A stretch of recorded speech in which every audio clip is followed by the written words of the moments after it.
Who are the top 100 Special Forces units in the world in 2026? Not the most hyped, not the loudest, not the ones with the best recruiting videos, the most effective. This is the Battle-Born Combat Effectiveness Index, and today the countdown begins with ranks 100 through number 91.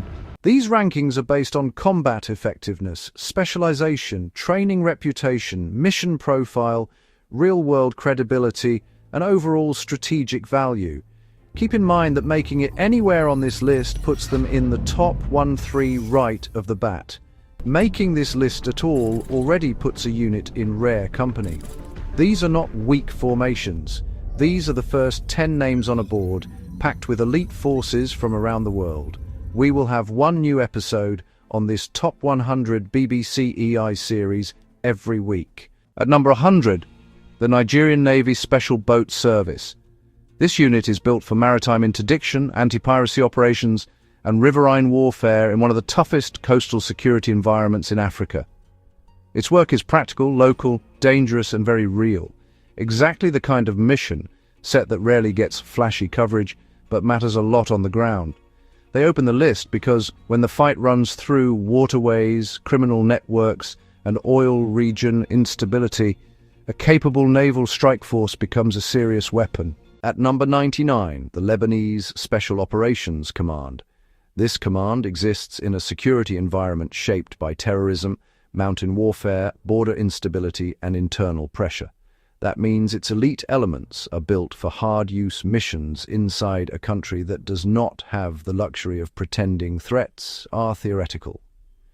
They rank here because when national stability is fragile, elite units become more than military assets. They become insurance. At number 98, Ecuador's 9th Special Forces Brigade Patria. This formation is associated with jungle and mountain operations in some of the roughest terrain in South America. It is not globally famous, but geography alone makes its mission profile serious. In places where terrain can kill you before the enemy even shows up, special forces have to be built tough from the ground up. At number 97, Singapore's 1st Commando Battalion. Singapore may be small, but its military is disciplined, modern, and extremely deliberate. And this battalion reflects that identity perfectly. It is known for airborne assault, specialized raiding, elite standards, and a compact but highly professional commando culture. This is proof that a small country can still field a very sharp blade when it trains with purpose. If you like military history, elite units, and no BS rankings, hit subscribe now, because this list only gets tougher from here. At number 96, the Thai Navy SEALs. Thailand's Naval Special Warfare Force is built around combat diving, maritime assault, reconnaissance, and coastal special operations. A lot of people learned their name during the Tam Luang cave rescue, but that mission only revealed the professionalism that was already there. These are not media divers, they are a real maritime special warfare unit with real operational depth. At number 95, Malaysia's Pascal. This is the Royal Malaysian Navy's elite maritime special operations force, built to defend offshore assets, conduct boarding operations, and respond to threats at sea. That makes them strategically important in a country with major coastlines, offshore infrastructure, and regional maritime traffic. Pascal ranks here because it is a functional naval knife, fast, specialized, and built for the water. At number 94, the Light Reaction Regiment of the Philippines. This is one of the country's top counter-terror and hostage rescue forces, shaped by real-world internal security operations and rapid response mission demands. Its value comes from focused mission design, hard operational use, and speed where speed matters most.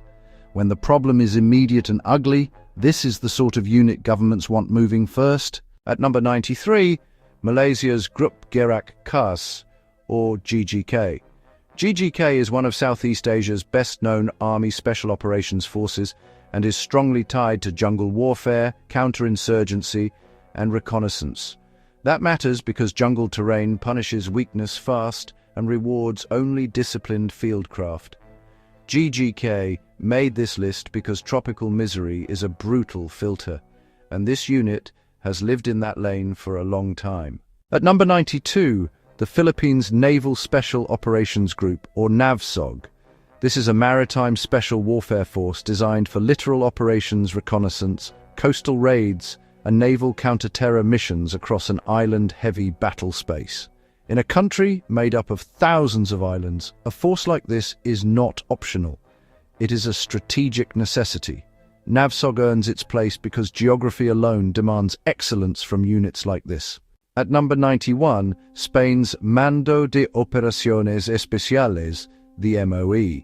This is the Spanish Army's Special Operations Command, built around land-focused special missions, reconnaissance, mountain-capable operations, and NATO interoperability. It represents a mature, professional special operations capability inside one of Europe's established military systems. And with that, we close the first 10 names on the BBC EI board. So that was number 100 to 91, Nigerian Navy SBS, Lebanese Special Operations Command, Ecuador's 9th Special Forces Brigade, Singapore's 1st Commando Battalion Thai Navy SEALs, Malaysia's Pascal, the Philippine Light Reaction Regiment, Malaysia's GGK, NAVSOG, and Spain's MOE. And here's the thing, every unit in this episode still made the top 100 on Earth. That means the next 10 are only going to get sharper, harder, and more dangerous. In the next episode, we move into number 90 through number 81, where the board starts climbing fast with jungle fighters, maritime commandos, joint special operations forces, and some seriously underrated units. That next group includes the 1st Scout Ranger Regiment, FGNE, DAE, Brazilian Common F, and CCOES out of Colombia. And trust me, the list starts getting a lot meaner from there. Drop your pick for the most underrated unit in this episode and tell me which country you think is about to climb the board next. Subscribe for the full countdown. This is Battle-Born History, and the warboard is officially open.